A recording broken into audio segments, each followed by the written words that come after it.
E aí, tudo fantástico com você? Aqui é o professor Alex, você está no Fantástico Curso e no primeiro vídeo sobre cinema da série O que é Gótico. No vídeo anterior, dentre tantas coisas que eu falei, eu disse que o cinema substituiu a literatura como principal veículo de narrativas góticas, principalmente junto ao grande público. E dentre tantos motivos para isso, é importante lembrar, o cinema é uma representação, uma manifestação na arte das inovações tecnológicas da virada do século XIX para o século XX. Isso mostra como a Revolução Industrial e seus produtos afetaram tantas esferas da sociedade, e aí incluindo a cultura. Especificamente no vídeo de hoje, vamos ver como os filmes produzidos nas primeiras décadas do cinema alemão refletiram elementos que poderiam ser encontrados na literatura gótica. Aliás, deixa eu mostrar aqui dois dos que eu considero os principais clássicos do cinema expressionista alemão, que são o Gabinete do Dr. Caligari e o Nosferatu. E antes de mais nada, lembrar, não se esqueça de deixar sua curtida aí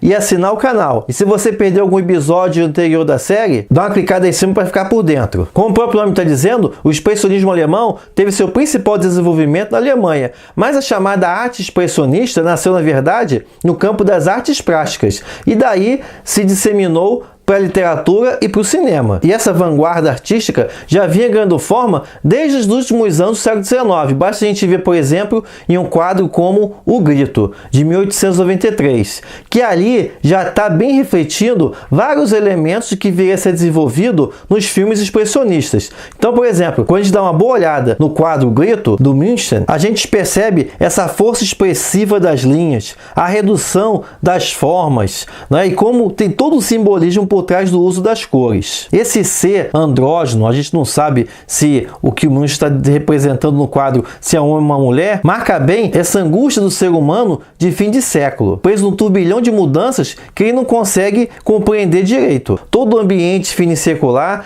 é sempre marcado por angústias e ansiedades sobre os rumos do futuro. Já dentro do século XX, o termo expressionismo foi ganhar força na revista Der Sturm, A Tempestade, de 1912. E todas aquelas questões que eu falei no vídeo anterior, que marcaram bem o gótico vitoriano, vão estar presentes aqui de forma ampliada no expressionismo alemão. Quando a gente vê um filme expressionista, a gente percebe que ele é produto de uma cultura de crise, que é o quê? Reflexo da crise espiritual que ganhou forma e ganhou sua origem nos campos de batalhas da Primeira Guerra Mundial.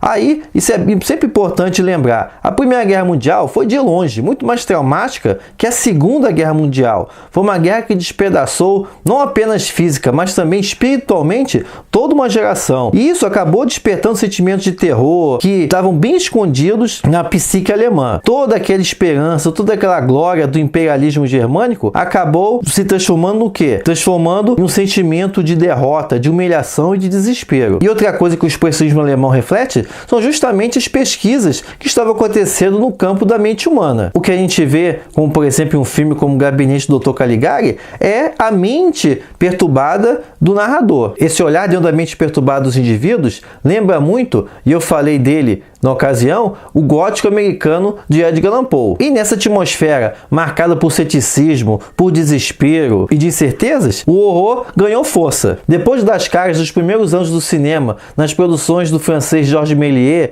em filmes como Da Terra à Lua, o fantástico reapareceu, desta vez no expressionismo alemão, na forma da vertente gótica. E nos filmes que eu vou listar aqui, o que a gente pode perceber? Tudo é muito estilizado. Então, o figurino, seja o cenário, seja a maquiagem, tudo isso para expressar o quê? O terror, a mente perturbada, né? A mente insana dos personagens. Uma das características mais marcantes, por exemplo, do expressionismo alemão é o uso da sombra como elemento narrativo. Você pensa, por exemplo, na cena do Nosferatu subindo a escada, num filme de 1922, que dá para ter uma boa ideia dessa utilização da sombra como elemento narrativo pelo expressionismo alemão. Os personagens também do cinema expressionista são bem característicos. A gente tem o quê? São cientistas loucos, loucos, criaturas deformadas ou então pessoas ameaçadoras. Isso tudo a gente pode ver, por exemplo, num dos grandes clássicos do expressionismo alemão, que é o Gabinete do Dr. Caligari, de 1920. Na obra, o protagonista é um médico que manipula um sonâmbulo e acaba levando ele a praticar uma série de crimes. Essa coisa da manipulação, aliás, é bem forte no expressionismo alemão. Se você dá uma olhada, por exemplo, não apenas no Gabinete do Dr. Caligari,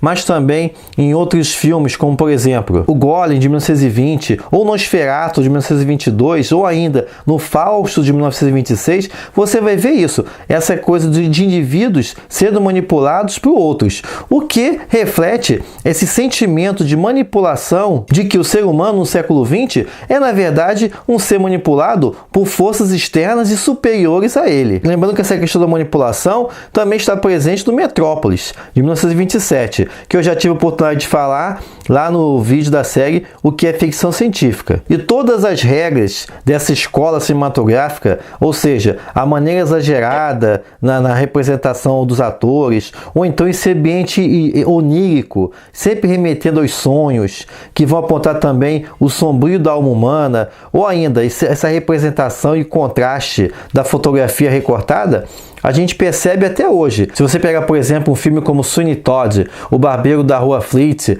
ou ainda em Drácula de Bram Stoker, você observa essa utilização de ângulos sinuosos, ambientes deformados e a utilização das sombras como elemento narrativo. A gente vai perceber que esse espírito do expressionismo alemão acabou se difundindo também para o cinema americano. Afinal de contas, esse clima de pessimismo era típico do ambiente do entreguerras, não apenas na Europa, mas também nos Estados Unidos. E essa influência sobre o cinema americano a gente vai perceber em obras como O Homem que Ri, de 1928, que todo bom fã de Batman sabe que esse filme aí foi que inspirou os criadores de Batman a criarem o arqui-inimigo de Batman, o Coringa, e principalmente veio influenciar a criação dos famosos monstros do estúdio Universal, que vão ser objeto do próximo vídeo aqui. E agora aqui no final do vídeo, o que você tem que fazer? Lembra?